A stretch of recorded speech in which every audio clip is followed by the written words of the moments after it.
Di sini saya akan menjelaskan makalah saya yang berjudul Macam-macam Demokrasi dengan mata kuliah Demokrasi dan HAM.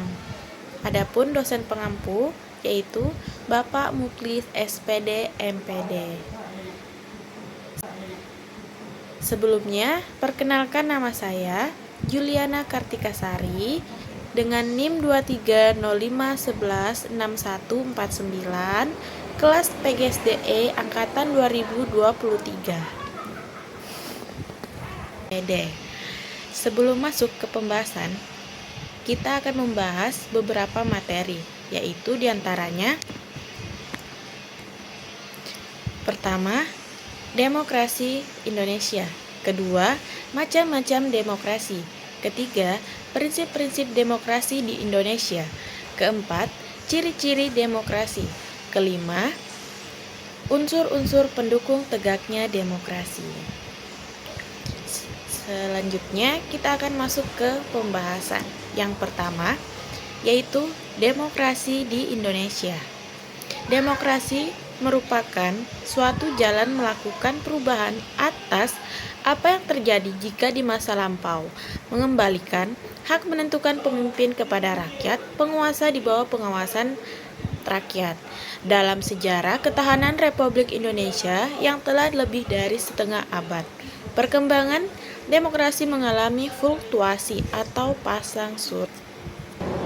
Lanjut ke pembahasan kedua, yaitu macam-macam demokrasi. Yang pertama, demokrasi langsung. Demokrasi langsung adalah bentuk demokrasi di mana warga negara terlibat dalam pengembalian putusan politik tanpa melalui perwakilan. Contoh, pemilihan umum atau pemilu merupakan syarat utama bagi rakyat Indonesia untuk secara langsung memilih pemimpin mereka, baik di tingkat pusat yaitu presiden dan wakil presiden, maupun di tingkat daerah yaitu gubernur, bupati, dan wali kota.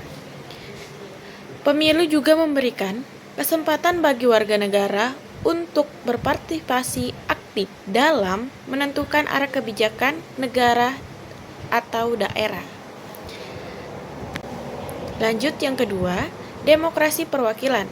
Demokrasi perwakilan adalah demokrasi di mana warga negara memilih perwakilan keputusan atas nama mereka. Contoh, Pilkada serentak 2025, pemilihan kepala daerah atau pilkada yang akan diselenggarakan secara serentak di berbagai di daerah Indonesia merupakan contoh nyata demokrasi perwakilan masyarakat, memilih hak untuk memilih pemimpin daerah mereka, baik itu gubernur, bupati, maupun wali kota. Yang ketiga, demokrasi liberal. Demokrasi liberal adalah sistem demokrasi yang menekankan pada perlindungan hak-hak individu dan kebebasan sipil.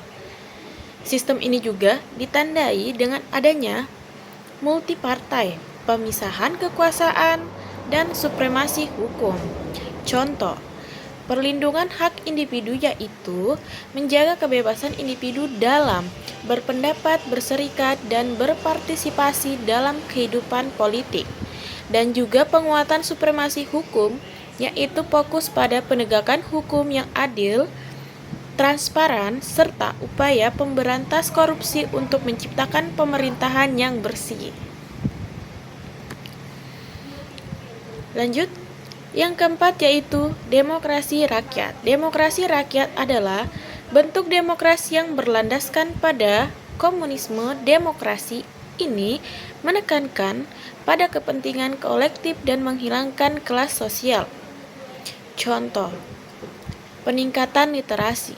Demokrasi Forum Duta Demokrasi 2025 mendorong peningkatan literasi di mana demokrasi di kalangan generasi muda lebih memahami pentingnya demokrasi dan berpartisipasi aktif dalam proses demokrasi.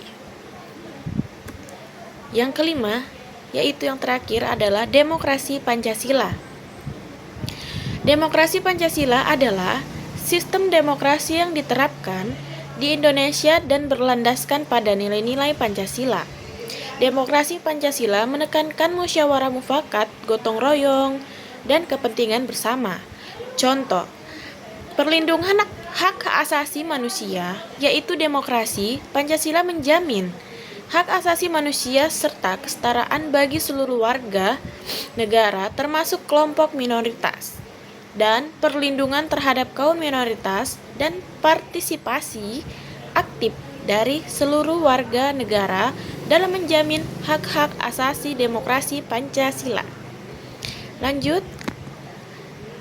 Yang ketiga yaitu prinsip-prinsip demokrasi di Indonesia. Yang pertama yaitu kedaulatan rakyat. Kedaulatan rakyat, kekuasaan tertinggi berada di tangan rakyat. Rakyat memiliki hak untuk berpartisipasi dalam pengembalian keputusan politik, baik maupun pemilihan umum maupun mekanisme keputusan politik. Melalui pemilihan umum juga ada sepertinya contoh pemilihan umum pemilu untuk memilih presiden, anggota legislatif, dan kepala daerah. 2. Negara hukum. Pemerintahan dan seluruh warga negara tunduk pada hukum yang berlaku. Contoh, pembuatan undang-undang yang dilakukan oleh DPR dan pengadilan yang independen dalam menyelesaikan sengketa. Ketiga, jaminan perlindungan HAM. Hak asasi manusia diakui dan dilindungi oleh negara. Contoh, perlindungan terhadap HAM berpendapat, berserikat, dan beragama. Yang kelima, pembagian kekuasaan. Kekuasaan di negara ini antara lembaga legislatif, eksekutif, dan yudikatif untuk mencegah penyalahgunaan kekuasaan. Contohnya, DPR sebagai lembaga legislatif, Presiden sebagai kepala eksekutif, dan Mahkamah Agung sebagai lembaga yudikatif.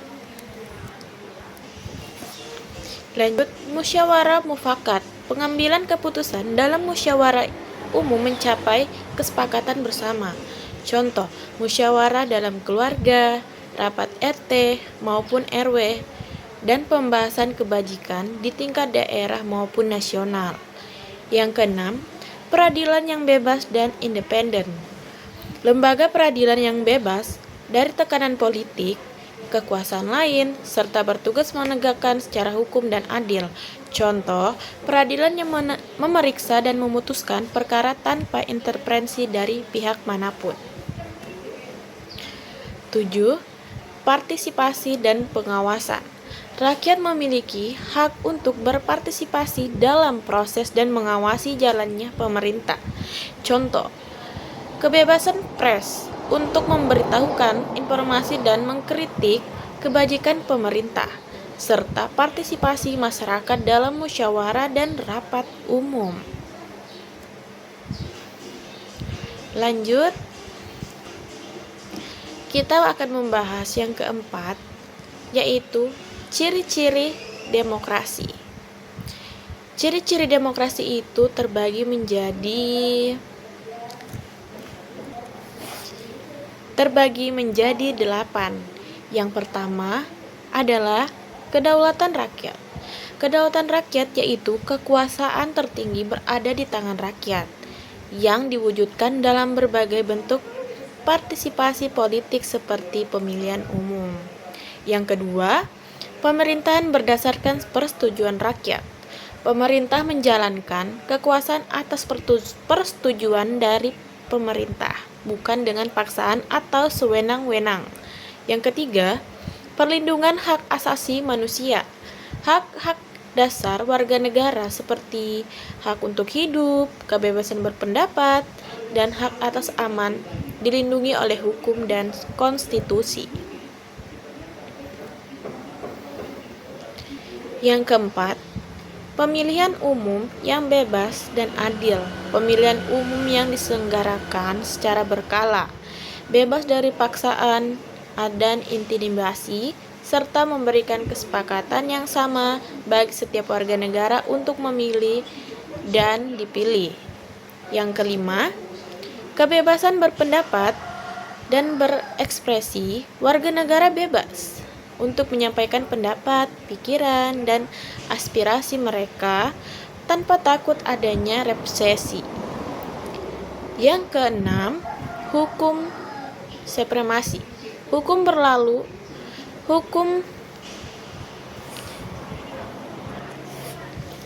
Yang keenam, supremasi hukum. Hukum berlaku secara adil bagi seluruh warga negara tanpa memandang status sosial atau jabatan. Yang kedua, adanya sistem kepartaian. Partai politik sebagai wadah bagi rakyat untuk menyalurkan aspirasi dan kepentingan mereka, serta sebagai sarana untuk berpartisipasi dalam proses politik. Yang kedelapan, pembagian kekuasaan. Kekuasaan dalam negara dibagi menjadi beberapa cabang, seperti legislatif, eksekutif, dan yudikatif, untuk mencegah terjadinya pemutusan kekuasaan pada suatu lembaga. Lanjut yang terakhir, yaitu unsur-unsur pendukung tegaknya demokrasi, yang terdiri 4, yaitu yang pertama adalah 1. Negara hukum. Demokrasi membuat negara hukum. Demokrasi membuat hukum yang menjamin hak-hak warga negara. Mereka dilindungi dari kewenangan dan menegakkan keadilan melalui lembaga peradilan yang independen. Yang kedua, masyarakat madani. Masyarakat madani yang cukup kuat dan aktif berperan penting dalam mengawasi jalannya pemerintahan, mendorong partisipasi publik, dan menyalurkan kepentingan masyarakat. Yang ketiga, infrastruktur politik. Ini mencakup partai politik, kelompok kepentingan, media, dan organisasi masyarakat yang berperan dalam proses politik, serta memastikan adanya ruang partisipasi dan kontrol publik. Dan yang terakhir yaitu budaya demokrasi. Selain itu, budaya demokrasi yang kuat seperti saling menghargai, pendapatan berbeda, menjunjung tinggi musyawarah, dan etika politik yang baik juga sangat penting untuk keberlangsungan demokrasi. Jadi, itu saja yang bisa saya sampaikan.